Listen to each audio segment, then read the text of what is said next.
much. Thank you. I moved to America 12 years ago with my wife, Terry, and our 2 kids. Actually, truthfully, we moved to Los Angeles.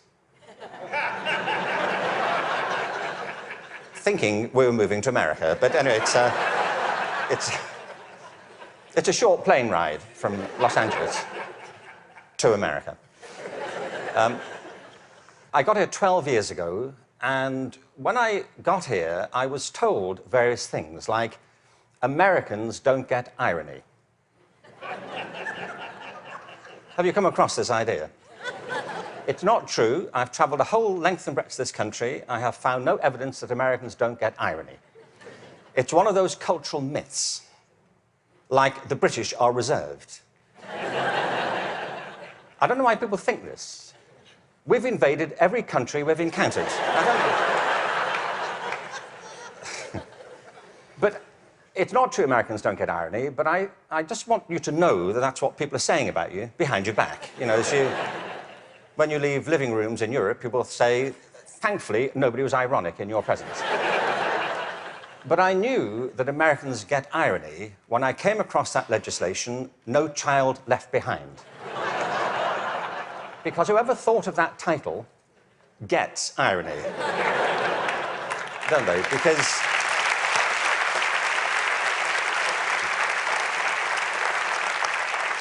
Because it's leaving millions of children behind.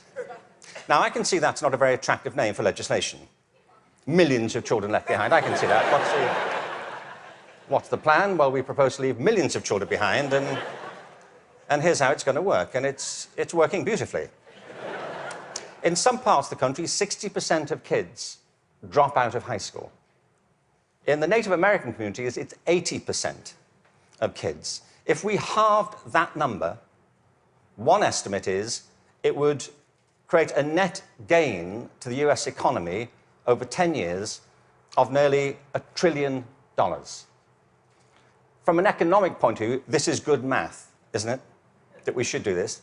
It actually costs an enormous amount to mop up the damage from the dropout crisis.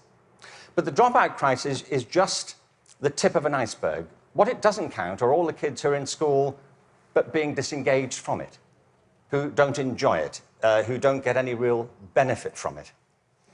And the reason is not that we're not spending enough money. America spends more money on education than most other countries. Class sizes are smaller than in many countries. And there are hundreds of initiatives every year to try and improve education. The trouble is, it's all going in the wrong direction. There are 3 principles on which human life flourishes, and they are contradicted by the culture of education under which most teachers have to labour and most students have to endure. The first is this, that human beings are naturally different and diverse. Can I ask you, how many of you have got children of your own? OK. Or grandchildren? How about 2 children or more? Right. And the rest of you have seen such children? Small people wandering about. I will make you a bet, and I'm confident I will win the bet. If you've got 2 children or more, I bet you they are completely different from each other, aren't they? Aren't they? You would never confuse them, would you? Like, which one are you? Remind me. You know, your mother and I are going to introduce some colour-coding system so we don't get confused. Education under No Child Left Behind is based on not diversity, but conformity. What schools are encouraged to do is to find out what kids can do across a very narrow spectrum of achievement. One of the effects of No Child Left Behind has been to narrow the focus onto the so-called STEM disciplines. They're very important. I'm not here to argue against science and math. On the contrary, they're necessary, but they're not sufficient. A real education has to give equal weight to the arts, the humanities, to physical education. An awful lot of kids... Sorry, thank you.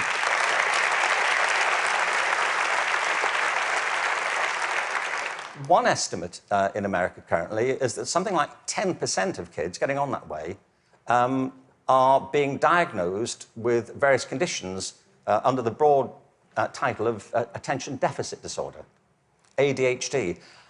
I'm not saying there's no such thing. I just don't believe it's an epidemic like this. If you sit kids down hour after hour doing low-grade clerical work, don't be surprised if they start to fidget, you know.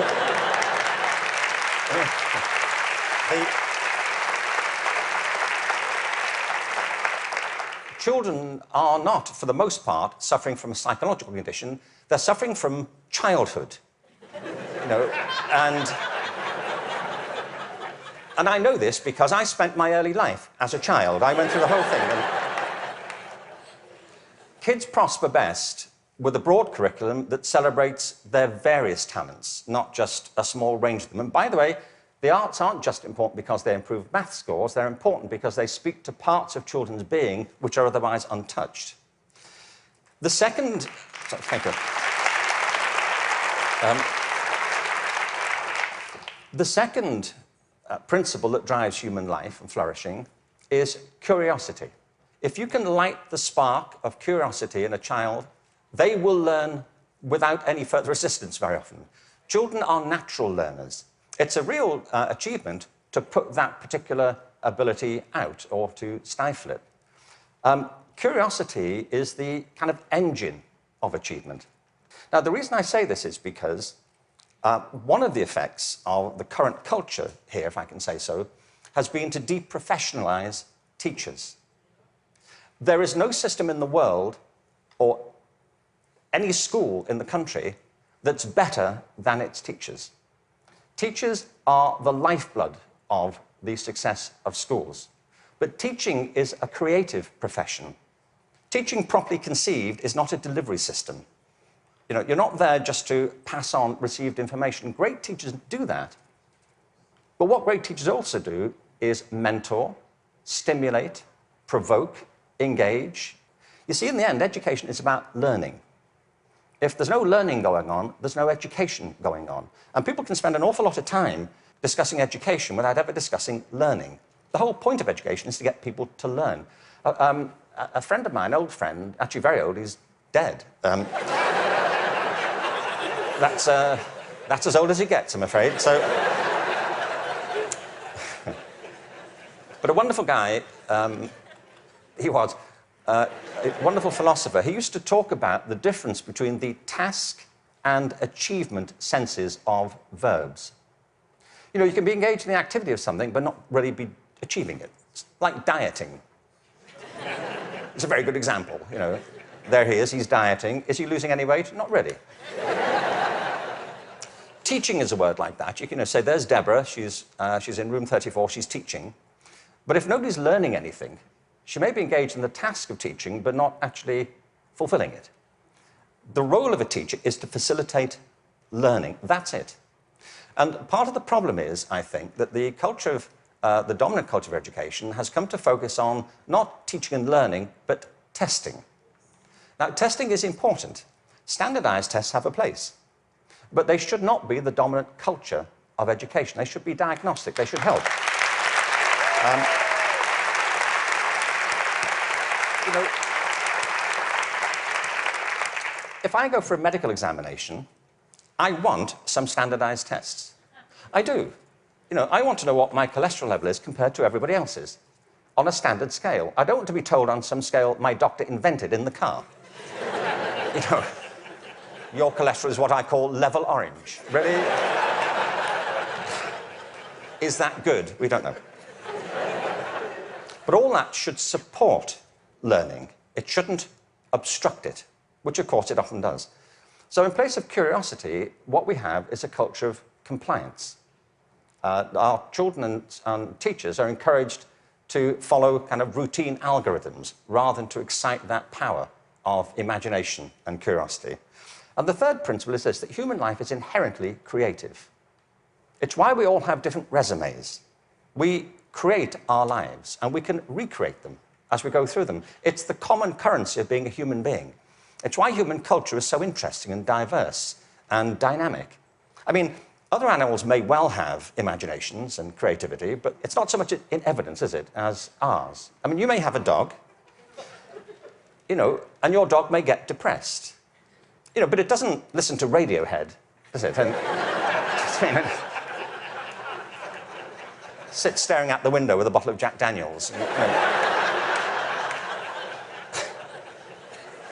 And you say, would you like to come for a walk? He said, no, I'm fine. No. You go, I'll wait, I'll go. But take pictures. We all create our own lives through this restless process of imagining alternatives and possibilities, and one of the roles of education is to awaken and develop these powers of creativity. Instead, what we have is a culture of standardization. Now, it doesn't have to be that way. It really doesn't.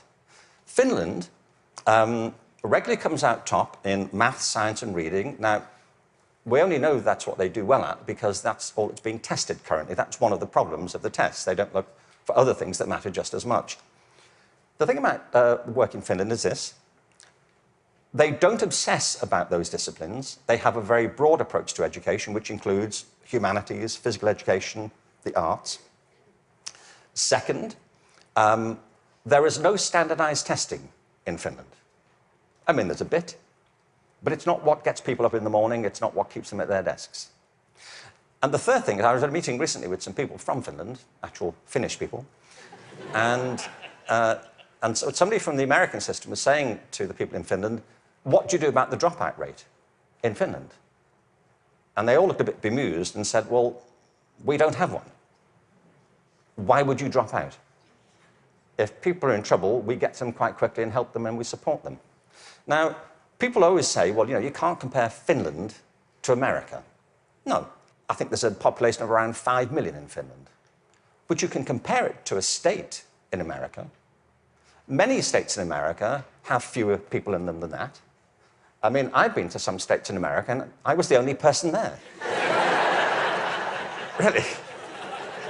Really, I was asked to lock up when I left. But what all the high-performing systems in the world do is currently what is not evident, sadly, across the systems in America. I mean, as a whole. One is this. They individualize teaching and learning. They recognize that it's students who are learning, and the system has to engage them, their curiosity, their individuality, and their creativity. That's how you get them to learn. The second is that they attribute a very high status to the teaching profession. They recognize that you can't improve education if you don't pick great people to teach and if you don't keep giving them constant support and professional development. Investing in professional development is not a cost, it's an investment.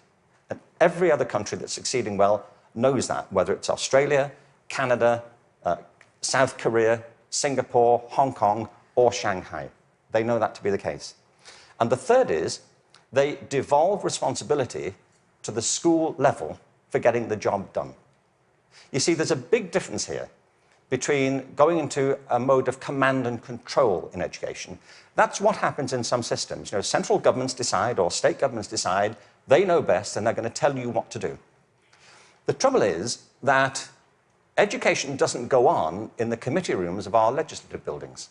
It happens in classrooms and schools. And the people who do it are the teachers and the students. And if you remove their discretion, it stops working. You have to put it back to the people.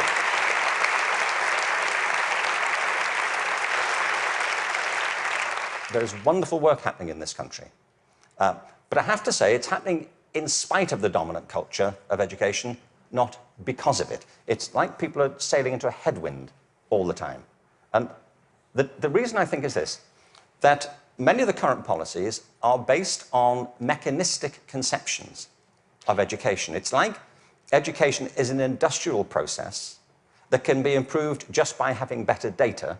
And somewhere in, I think, the back of the mind of some policymakers is this idea that if we fine-tune it well enough, if we just get it right, it'll all hum along perfectly into the future. It won't, and it never did. The point is that education is not a mechanical system, it's a human system. It's about people. People who either do want to learn or don't want to learn. Every student who drops out of school has a reason for it. which is rooted in their own biography. They may find it boring, they may find it irrelevant, they may find that it's at odds with the life they're living outside of school. There are trends, but the stories are always unique. I was at a meeting recently in Los Angeles they're called alternative education programs. These are programs designed to get kids back into education. They have certain common features. They're very personalized. They have strong support for the teachers, close links with the community, and a broad and diverse curriculum, and often programs which involve students outside school as well as inside school. And they work. What's interesting to me is these are called alternative education. You know? And all the evidence from around the world is if we all did that, there'd be no need for the alternative.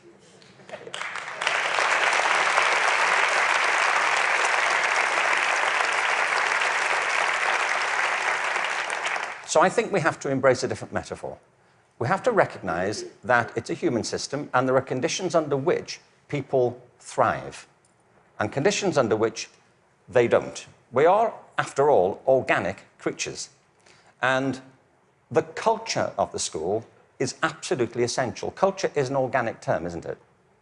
Not far from where I live is a place called Death Valley. Death Valley is the hottest, driest place in America, and nothing grows there. Nothing grows there because it doesn't rain, hence Death Valley. In the winter of 2004, it rained in Death Valley. 7 inches of rain fell over a very short period. And in the spring of 2005, there was a phenomenon.